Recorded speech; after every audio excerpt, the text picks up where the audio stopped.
হামলা চালিয়েছে, মারপিট করেছে, এই ইতিহাস কিন্তু ডিসি মাসুদের আছে। পুলিশ কালকে সাহসটা পাইলো নাইম ভাইয়ের উপর হামলা করার। প্রয়োজনে তাকে সাসপেন্ড করতে হবে, অপসারণ করতে হবে, তাদের প্রত্যেকের এগেনস্টে ব্যবস্থা নিতে হবে। বিভিন্ন গণতান্ত্রিক সমাবেশে, মিছিলে সে বর্বরোচিত হামলা করেছে, সে আন্দোলনকারীদের উপর হামলা চালিয়েছে, মারপিট করেছে, এই ইতিহাস কিন্তু ডিসি মাসুদের আছে। তারপরও বহুদিন যাবৎ সেই শাহবাগ থানায় আছে এবং তার বিরুদ্ধে কোনো অ্যাকশন নেওয়া হচ্ছে না। নির্বাচিত সরকার আসার পরও তার এই হামলাগুলোর কোনো তদন্ত করা হয় নাই এবং তার বিরুদ্ধে কোনো ব্যবস্থা নেওয়া হয় নাই।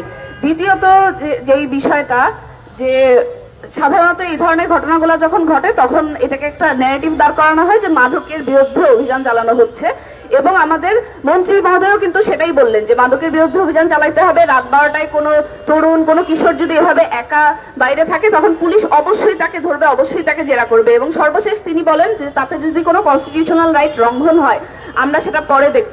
এক্সট্রিম মশার কয়েল প্ল্যান্ট ফাইবার দিয়ে তৈরি, তাই সহজে ভাঙে না, সুগন্ধিযুক্ত ও নিরবিচ্ছিন্নভাবে জ্বলে। ডেঙ্গু, চিকুনগুনিয়া বাহি সহ যে কোনো মশার বিরুদ্ধে দেয় এক্সট্রিম সুরক্ষা।